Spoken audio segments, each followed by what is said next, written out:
Fenêtre sur l'emploi pour terminer notre émission, pour parler des secteurs pénuriques. Il y a des secteurs pénuriques. On va en parler avec Jérémy Mimoun. Bonjour Jérémy. Bonjour Arnaud. Ravi de vous accueillir. Responsable France chez Deal. On va parler de ces secteurs pénuriques. D'abord, un petit mot sur Deal. C'est quoi? C'est une solution RH qui accompagne les DRH. C'est bien ça, hein? C'est ça. Hein. On est une plateforme de tech RH qui permet aux entreprises de recruter n'importe quel employé, n'importe où dans le monde, et ce, en quelques clics. On est d'un constat qui est un petit peu l'objectif aussi de cette étude qu'on va partager, c'est qu'aujourd'hui, beaucoup d'entreprises se tournent de plus en plus vers des viviers de talent international parce qu'elles sont confrontées à des pénuries. Et sauf que derrière, elles ont un certain nombre de contraintes qui sont des contraintes juridiques, administratives ou autres.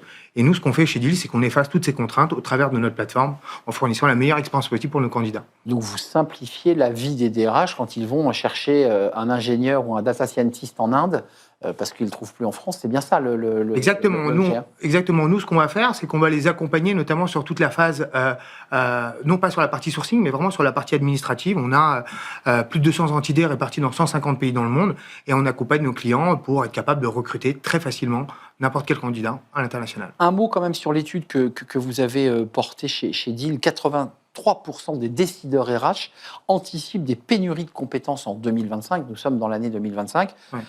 C'est assez troublant parce qu'à la fois, on a beaucoup de demandeurs d'emploi, le chômage progresse, et de l'autre, on a des secteurs pénuriques. Et c'est vrai qu'on a du mal à comprendre.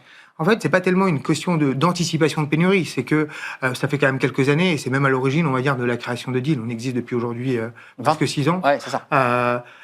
C'est un constat, c'est qu'aujourd'hui, dans certains secteurs d'activité, on peut se retrouver avec des pénuries. Là, on le voit, par exemple, l'IA a le vent en poupe, donc forcément, forte demande. Donc derrière, recherche en fait les mains de talent là où ils sont. Ça veut dire qu'il y a l'IA, il y a l'informatique, ça c'est le secteur de la tech où il est pénurique. Mais on voit d'autres secteurs, alors qui ne sont pas de la tech, hein, les transports, le service à la personne, ça aussi, c'est des secteurs pénuriques. Tout à fait, il y a des secteurs, même à titre d'exemple, secteurs en fait dans le milieu industriel, des ingénieurs en fait de pointe sur certains secteurs d'activité, qui sont des clients avec lesquels je discute en ce moment. Donc ça veut dire que là, vous allez essayer d'aller sourcer, de les aider, grâce à votre solution, non seulement à faire passer le contrat dans la bonne forme, mais vous allez sourcer aussi, vous les aidez à sourcer, donc vous n'allez pas jusque-là. On a des partenaires sur la partie sourcing, on est en train de développer en fait notre offre aussi sur la partie sourcing, mais là on accompagne vraiment nos clients, c'est sur cette dimension de time to market. Vous voyez, quand on veut avoir un très bon candidat ou un talent, à un moment donné il faut être rapide dans l'exécution et dans le recrutement, et nous on les accompagne justement dans cette rapidité. Il y a un secteur dont on n'a pas parlé, mais sur lequel votre communiqué et votre étude insistent, c'est le secteur de la santé.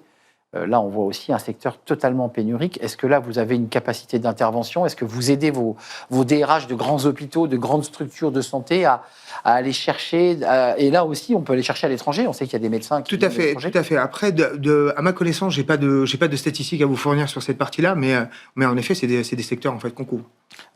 Vous concrètement, cette pénurie, vous la voyez se résorber ou on a le sentiment que c'est une sorte de... C'est le mythe de Sisyphe, quoi. À peine terminé, de nouveau... Comment vous regardez cette question de la pénurie de main-d'œuvre? Je pense que on a un certain nombre de technologies et de services et de développement en fait qu'on va avoir au niveau dans le futur. Et à chaque fois, c'est un cycle finalement. La demande, c'est une question en fait de demande tout simplement. Et c'est des choses qui vont être de manière récurrente. Donc là aujourd'hui c'est l'IA. Enfin dans le passé c'était Internet. Donc il y aura toujours un milieu 1. Mais ça veut dire que votre mission, c'est quoi? C'est de résorber la pénurie? C'est de résoudre des problèmes juridiques? Nous, notre mission, elle est simple. Finalement, c'est de faciliter l'accès à l'emploi à des candidats partout à l'international et faciliter l'accès en fait à ces candidats aux employeurs partout à l'international. Donc nous, ce qu'on fait, on est vraiment l'intermédiaire entre les deux, où on va vous dire, vous n'avez pas besoin de vous soucier des frontières. Vous avez un super candidat qui est en Hongrie, en Roumanie. Vous avez besoin de ses compétences. On met à disposition. Donc, au-delà de ce petit marché français, je mets des guillemets, mais on est quand même sur un petit marché, vous vous dites à vos clients, mais en fait, il n'y a pas de mur, il n'y a pas de frontières, exactement. Et on va aller chercher le sourcing et accompagner vos candidats partout dans le monde. Exactement. Donc là c'est une promesse de réponse à la pénurie quand même. Exactement, c'est exactement ça l'idée de Deal et une des idées fondatrices, c'était de se dire pourquoi il y a du talent partout, pourquoi est-ce qu'aujourd'hui on va se limiter aux frontières Pourquoi est-ce que je dois forcément avoir quelqu'un qui est basé en fait aux États-Unis alors que je peux avoir quelqu'un au Canada Avant de nous quitter, Jérémy, tout ça passe quand même par des enjeux de travail à distance ou c'est des collaborateurs que vous faites revenir en France? Ça va dépendre vraiment. Il y a différentes typologies de clients. Il y a des clients en fait qui veulent avancer avec nous tout simplement pour leur expansion internationale et ils veulent ouvrir des entités. Sur place dans le pays. Sur place dans le pays. Ouais, c'est ça, c'est pas faire venir le collapse. Oui, tout à fait. Développer leur activité. Après, derrière, pour certains de nos clients aussi, on gère tout l'aspect mobilité avec le visa ou autre.